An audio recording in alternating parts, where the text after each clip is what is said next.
me? For you. Right.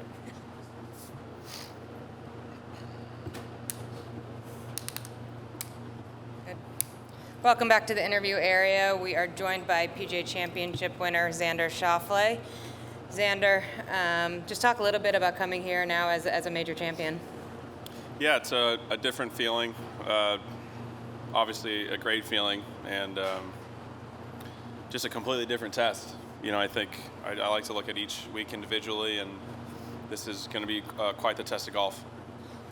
You talked a little bit about the test of a U.S. Open. Talk about what you've seen so far out of Pinehurst in terms of what it may present in terms of that test. Yeah, very much along the lines of a U.S. Open. Obviously, not the traditional one with sort of really long grass, rough, and stuff like that, but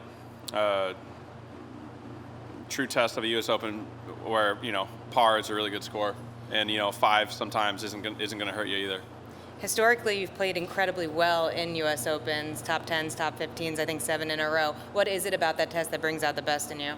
Just, I think what I bring week to week, just a little bit of extra patience. You sort of have to ramp that up a little bit more during these weeks.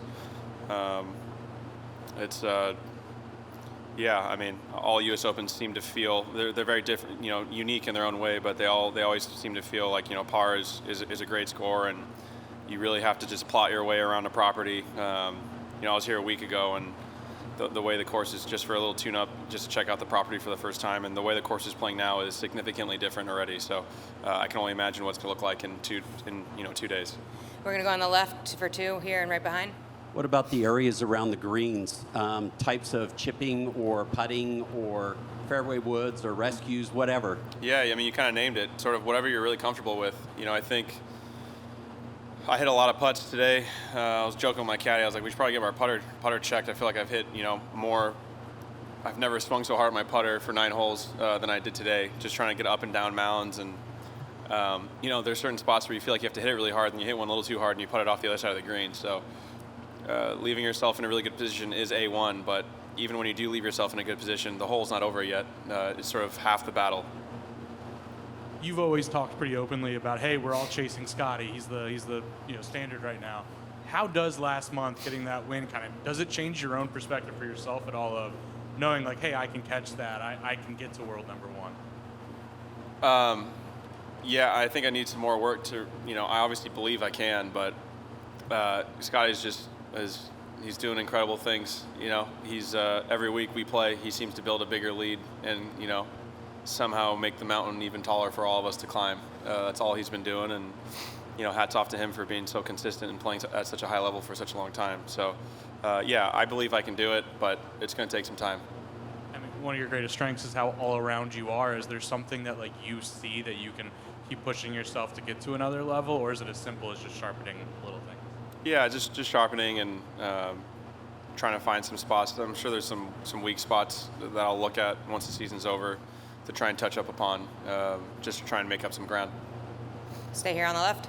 So we know about the green surrounds. What are some of the other points of emphasis that the Pinehurst number 2 presents as a challenge?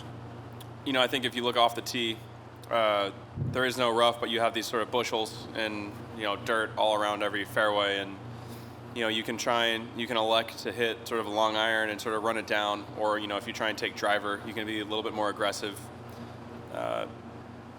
The spots get really tight when you hit driver, just knowing that the ball will bound, will bounce, will roll, and then you sort of pick and choose your spots. You know, do I want to be 3 iron, 7 iron in the middle of the fairway, or 8 iron versus driver, maybe hit the fairway, or sort of have to hack out, maybe catch a good lie in sort of that, I don't even know what you'd call it, that terrain around the fairways, you know, sandy, bushely, I'm not sure what it is.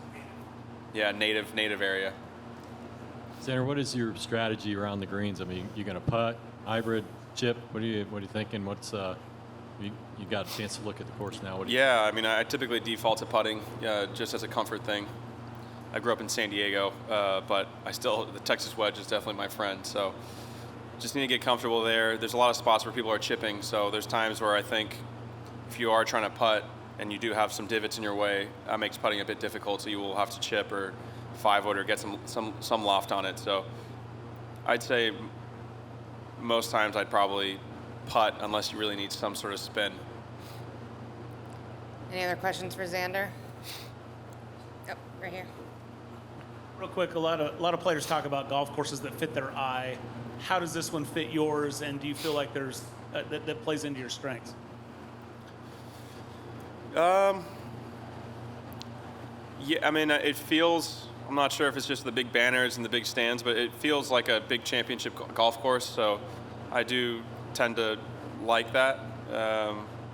In terms of the way the hole, a lot of the tee shots look similar to me. There's no outstanding landmark on every hole. There's sort of just some trees that line, and then you see the native area, and then you see some cut of a fairway, but for the most part, I think the course, it'll really reward really crisp iron shots, and it might, if you're a couple feet off, it might penalize you. But I think if you can kind of keep the ball in front of you, you can make it a little bit easier for yourself that way, or you're going to have to be a scrambling machine.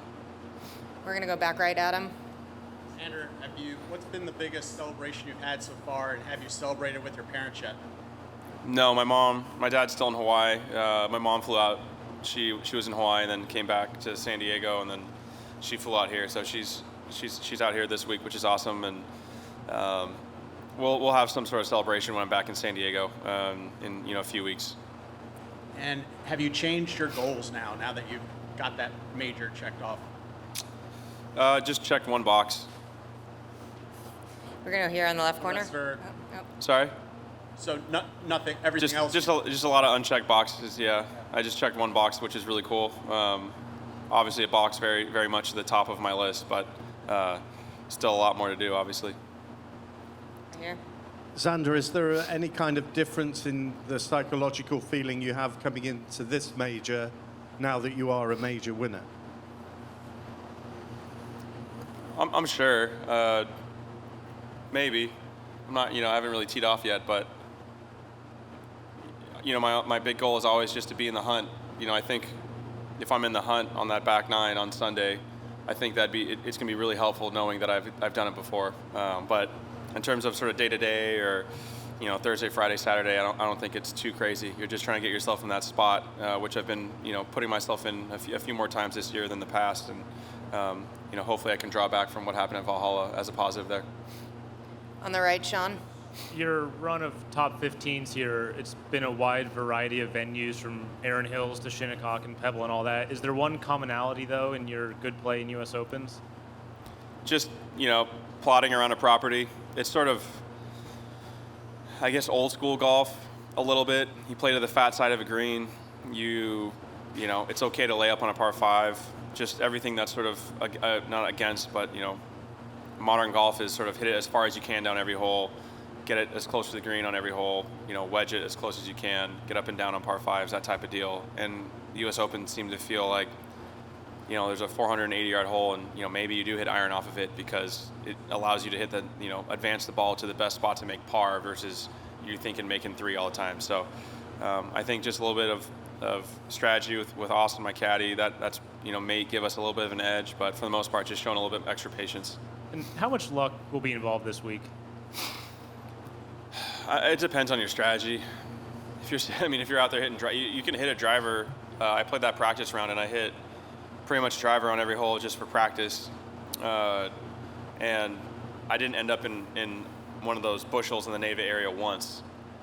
I feel like you can go an entire day and hit it. You can be in 3 or 4 bushels and your hole, you go from having an easy sort of wedge out of, it kind of reacts like cart path. If you get a good bounce in the native area, your ball actually sort of bounds forward versus it kind of plugging like sand because it's firm and compact. So it really just depends on your strategy, I think. Back here on the left. You've often kind of downplayed, hey, like a tournament's just a result. Don't let things get too big. I'm curious, is that a response to something? Have there been times in the past that maybe you did let things get too big? I'm